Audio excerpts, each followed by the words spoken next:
सबसे अच्छे और फेमस रेसलर्स भी सबसे घटिया क्रिएटिविटी से नहीं बच सकते।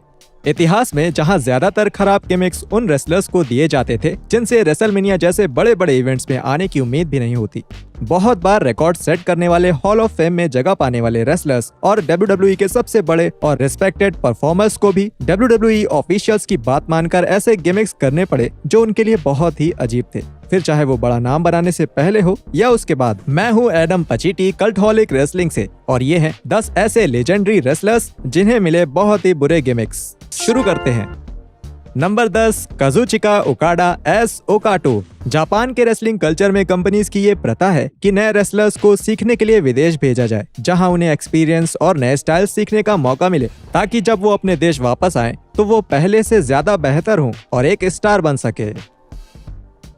यही सोचकर न्यू जापान ने काजुचिका ओकाडा को 2010 में TNA में भेजा, लेकिन ये ट्रिप ना सिर्फ बेकार थी बल्कि उनके लिए डिक्सी कार्टर की कंपनी से रिश्ते खत्म करने का कारण भी साबित हुई। ओकाडो का नाम बदलकर ओकाटो रख दिया गया और उनका नाम और पहनावा काटो से मिलता था, जो कि ग्रीन हॉर्नेट में एक कैरेक्टर था, मगर ये कैरेक्टर पूरा वेस्ट चला गया और मजाक बन के रह गया। जब TNA ने हाल ही में रिलीज हुई फिल्म ग्रीन हॉर्नेट की हाइप का फायदा उठाना चाहा, हालांकि फिल्म भी लोगों को कुछ खास पसंद नहीं आई। ओकाडा बहुत कम समय के लिए ओकाटा बनकर रहे और उनका ज्यादा इस्तेमाल भी नहीं हो सका और उन्हें जापान वापस भेज दिया गया, लेकिन तब तक भारी नुकसान हो चुका था।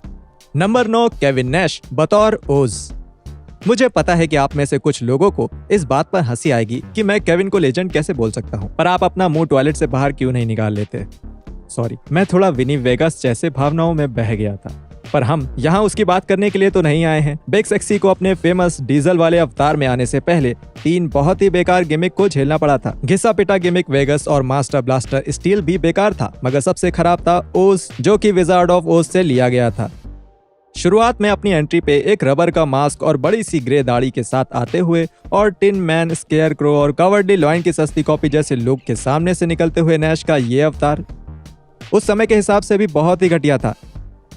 ये आइडिया 1939 में बनी टर्नर एंटरटेनमेंट की क्लासिक फिल्म से लिया गया था, लेकिन उसकी तुलना में बहुत ही कमजोर और बेकार था। अगर उसका अवतार थोड़ा और लंबा चलता या थोड़ा और दिखाया जाता तो नैश के करियर को बर्बाद कर सकता था। पर मजे की बात तो ये है कि जहां ओज US में पूरी तरह से फेल हुआ, वहीं जब नैश न्यू जापान गए तो लोगों को वो बहुत पसंद आए।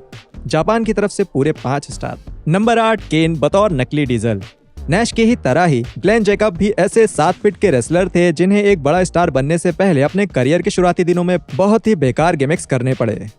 केन की WWE में एंट्री जेरी लॉलर्स के भयानक डेंटिस्ट डॉक्टर आइजैक यंकम के तौर पे हुई थी। यंकम का मतलब समझे आप। केन को किंग जेरी के विरोधी ब्रेट हार्ट से लड़ने के लिए बुलाया गया था। जब ये लड़ाई खत्म हुई तो डेंटिस्ट को धीरे धीरे खत्म करना पड़ा, लेकिन जैकब से ये वादा किया गया कि जैसे ही उनके लायक कुछ होगा तो उन्हें तुरंत वापस बुलाया जाएगा। और उनके लायक क्या था? नकली डीजल। WWE लगातार बिग डैडी कूल और द बैड गाय को फिर से जिंदा करने की उल्टी सीधी कोशिशों में लगे हुए थे, जबकि नैश और स्कॉट ने ये कंपनी कई महीनों पहले ही छोड़ दी थी। भले ही डॉक्टर आइजैक बनाने का आइडिया कितना ही बेकार हो, पर कम से कम वो ओरिजिनल तो था। पर किसी खिलाड़ी का अपने से बड़े स्टार का कैरेक्टर निभाना, जैसे WWE ने अपने पुराने खिलाड़ी से कोई बदला लिया हो, काफी शर्मनाक था।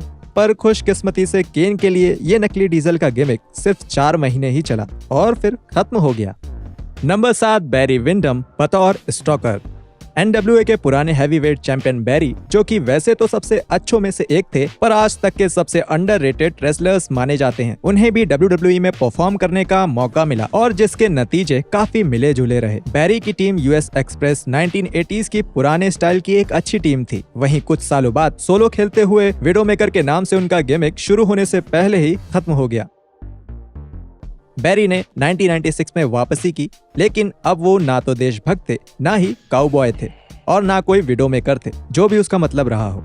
वो थे स्टॉकर, एक ऐसा आदमी जो जंगलों में अपने चेहरे को रंगकर और कैमोफ्लेज कपड़े पहनकर हाथ में बड़े से चाकू को लेकर घूमता है। और जरा सोचिए उन्हें ऐसा गिमिक क्यों मिला। उन्होंने गलती से विंस मैकमैन को ये बोल दिया था कि उन्हें हंटिंग और फिशिंग जैसी आउटडोर एक्टिविटी ज्यादा अच्छी लगती है। विंस को वहाँ से बहुत ही अजीबोगरीब आइडिया आया और उन्होंने बनाया स्टॉकर। और सही मायने में देखा जाए तो विंस को पता था कि ये गिमिक बेकार है और इसलिए उन्होंने कमेंट्री करते हुए हमेशा बैरी को उनके असली नाम से ही बुलाया।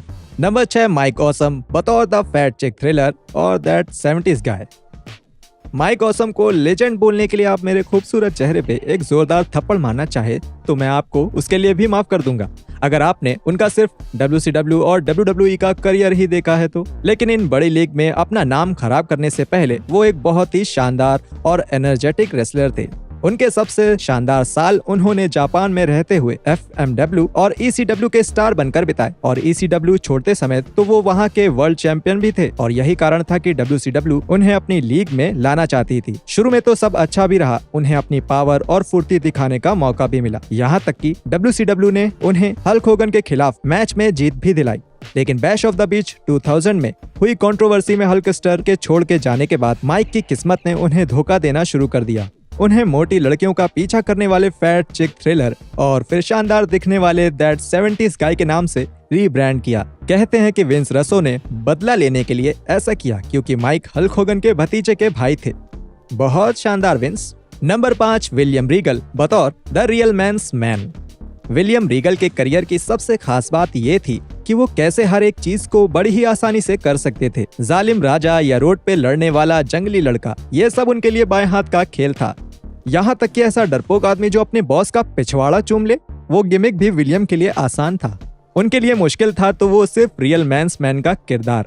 ये भी विंस रसो का एक बहुत ही कंफ्यूज्ड आइडिया था, जो बहुत ज्यादा टॉक्सिक मर्दों की आदतों को मिला जुला कर बनाया हुआ कैरेक्टर था। अपनी दाढ़ी को बिना शेविंग क्रीम के शेव करना, ऑरेंज जूस को सीधा ऑरेंज से मसल कर निकालना और पेड़ काटना, ये सब रीगल को करते हुए प्रोमो में दिखाया गया था। और जब वो रेसलिंग करने आए तो उन्हें बॉब द बिल्डर जैसा दिखाया गया, जो कि बहुत ही अजीब था। रीगल ने 2005 में खुद अपनी ऑटोबायोग्राफी में ये माना कि वो इस कैरेक्टर से नफरत करते थे। हालांकि उन्हें लगता था कि ये कैरेक्टर बेहतर होता अगर उस दौरान वो अपनी जिंदगी में नशे की दिक्कतों से जूझ ना रहे होते।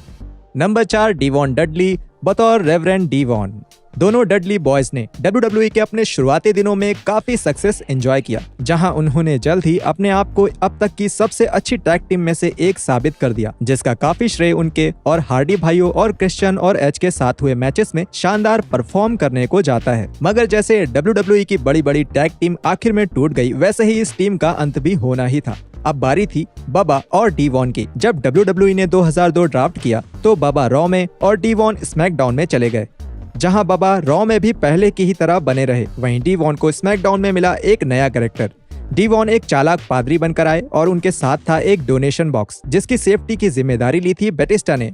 और नए कैरेक्टर के साथ डीवॉन को शुरू में थोड़ा फायदा भी हुआ, यहाँ तक कि उन्होंने एक मैच में ट्रिपल एच को भी हरा दिया। डीवॉन को अपना ये कैरेक्टर इतना पसंद आया कि उन्हें जब 8 महीने अलग रहने के बाद वापस डडली बॉयज की टीम बनाने को बोला गया तो वो चिढ़ गए। उन्हें भले ही ये कैरेक्टर पसंद आया हो, लेकिन रेवरेंड डीवॉन का कैरेक्टर उन्हें कभी भी सोलो करियर में ज्यादा सक्सेस ना दिला पाता। नंबर 3, स्टीव ऑस्टिन बतौर द रिंग मास्टर।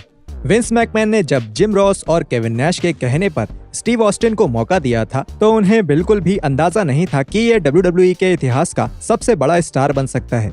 जैसा कि स्टीव खुद बताते हैं कि विंस को लगा कि वो कोई मैकेनिक है जिसे रेसलिंग के बेसिक्स तो अच्छे से आते हैं और किसी के साथ भी अच्छे मैचेस खेल सकते हैं, लेकिन उनमें एक बड़ा स्टार बनने जैसा कुछ भी नहीं है। और यही कारण थे कि स्टीव ऑस्टिन जैसे शानदार रेसलर रिंग मास्टर जैसे घटिया गिमिक में फंस गए।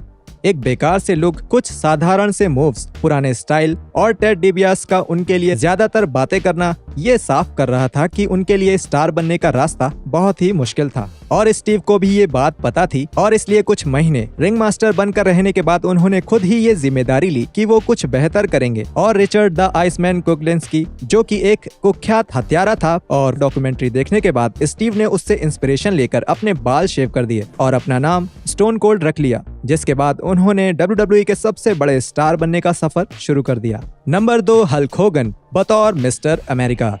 जरा सोचिए कि आपको कैसा लगेगा अगर एक स्टार छपा हुआ मास्क आपके मुंह पर लगा दे। वैसे तो हल्क होगन के लिए बहुत कुछ कहा जा सकता है और मैंने खुद बहुत कुछ कहा भी है, लेकिन एक बात तो सच है कि उनका लाल और पीले रंग का हल्क मेनिया वाला लुक परफेक्ट था और उससे कोई छेड़छाड़ करने की जरूरत नहीं थी। पर छेड़छाड़ करना तो WWE की आदत थी। जब रेसलमेनिया 19 में विंस मैकमैन हल्क होगन से हार गए तो विंस ने उन्हें मजबूर किया कि उनका कॉन्ट्रैक्ट खत्म होने तक वो इस स्टोरी लाइन के हिसाब से WWE में नहीं लड़ सकते। हल्क होगन जल्द ही मिस्टर अमेरिका के नाम से वापस आए, जिसने चेयरमैन विंस को और ज्यादा नुकसान पहुंचाया। ये गिमिक शुरू के 1-2 हफ्तों में तो क्यूट लगा, क्योंकि होगन ने मास्क पहनने के अलावा अपनी पहचान बदलने की कोशिश नहीं की, लेकिन जल्द ही ये बोरिंग हो गया। उनके सुपर फैन जैक गोवन की एंट्री, उसके बाद 1980s में हुए रॉडी पाइपर से उनके मैच को फिर से शुरू करना, इन सब का एंटरटेनमेंट से दूर दूर तक कोई नाता नहीं था।